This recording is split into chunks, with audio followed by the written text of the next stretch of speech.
Madame, Monsieur, bonjour et merci de nous rester fidèles. Au sommaire aujourd'hui, début imminent des forages d'exploitation du gaz de schiste à Château-Thierry. Les écologistes dénoncent l'impact sur l'environnement. Nous en parlerons avec Éric Delay, président délégué de Cap 21, en direct de Soissons. Belle victoire des footballeurs de l'ASC qui se sont imposés 2-0 hier soir face au Paris FC.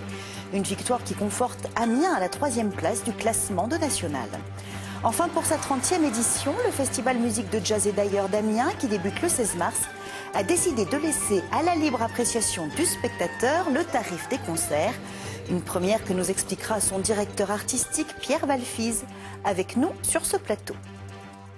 La colère des défenseurs de l'environnement monte en France dans le dossier de l'extraction de gaz et de pétrole non conventionnels, nichés notamment dans les schistes.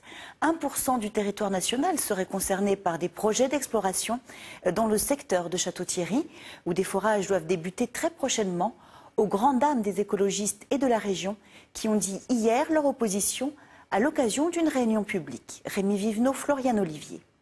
C'est sur ce terrain, sur la commune de Rozoy-Belleval, au sud de Château-Thierry, que la société Toréador a prévu de lancer un forage à la fin mars. Objectif, rechercher du pétrole, ou pour être précis de l'huile de schiste, enfouie à très grande profondeur.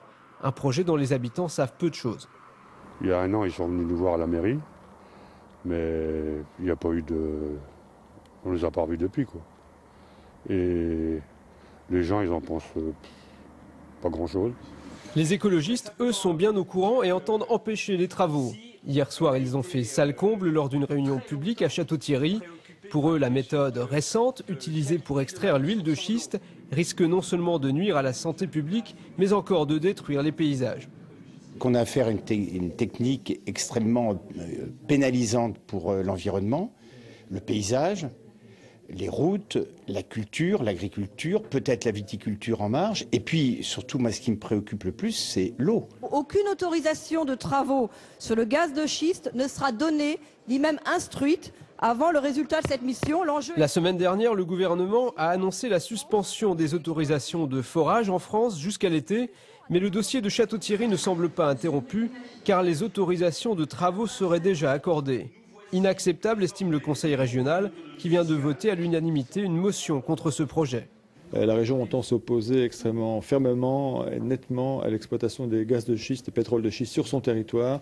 Elle demande donc un moratoire immédiat sur toutes les explorations. Elle demande en outre une plus grande transparence, une information du public, etc. parce qu'on est en présence aussi d'une opacité absolument intolérable. Contactée, l'entreprise Toréador n'a pas souhaité faire de commentaires. En France, les ressources en gaz et en huile de schiste sont potentiellement énormes, mais l'économie locale n'en tirerait aucun bénéfice, estiment les écologistes, qui ont décidé de partir en guerre. D'autres compagnies ont fait des demandes d'exploration similaires dans l'Aisne, dans les secteurs de l'Ourcq et du Tardenois. Et en direct depuis nos studios à Soissons, Éric Delay, président délégué de Cap 21, le parti de Corinne Lepage. Monsieur Delay, bonjour.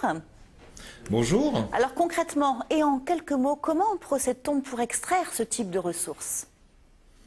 Alors ce sont les Américains qui ont développé la technologie. À partir d'un puits vertical, on lance un forage horizontal sur 1500 à 2000 mètres de longueur et on fait ensuite une opération qu'on appelle la fracturation hydraulique qui consiste à injecter de l'eau sous très haute pression avec du sable et des additifs chimiques pour créer des fissures artificielles dans la roche, les étayer et libérer les huiles ou libérer le gaz qui va alors s'extraire et être récupéré. Le problème, c'est tous ces additifs chimiques qu'on ajoute lors de ces opérations de fracturation. On en ajoute plusieurs tonnes et parmi ces produits chimiques, on a énormément de produits qui sont hautement cancérogènes et qui menacent la qualité des ressources en eau, évidemment. Donc, Monsieur Delay, on l'a bien compris, un très très fort impact sur l'environnement. Est-ce que vous pensez que dans cette fronde que vous venez d'engager, vous allez être suivi par les agriculteurs, les simples citoyens ou les professionnels du tourisme qui peut-être sous-évaluent le danger? Oui, absolument. Nous sommes extrêmement frappés de la mobilisation citoyenne et sur ce dossier depuis 2 mois.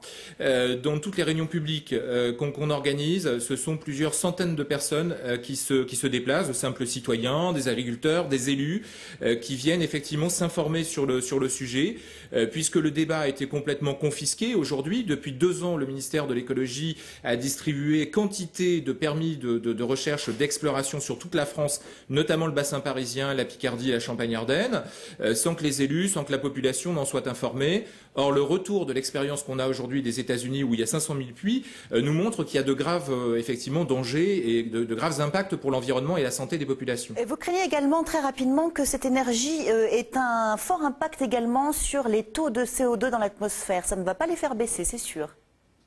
Oui, absolument. Il y a une étude américaine qui a été faite par l'Agence de protection de l'environnement qui montre que quand on produit effectivement des hydrocarbures non conventionnels, il y a des fuites de méthane dans l'atmosphère qui sont assez importantes. On estime aux États-Unis ces fuites à l'équivalent de 35 millions d'automobiles en termes de gaz à effet de serre. Monsieur Et le Delay, méthane est beaucoup plus puissant. Oui.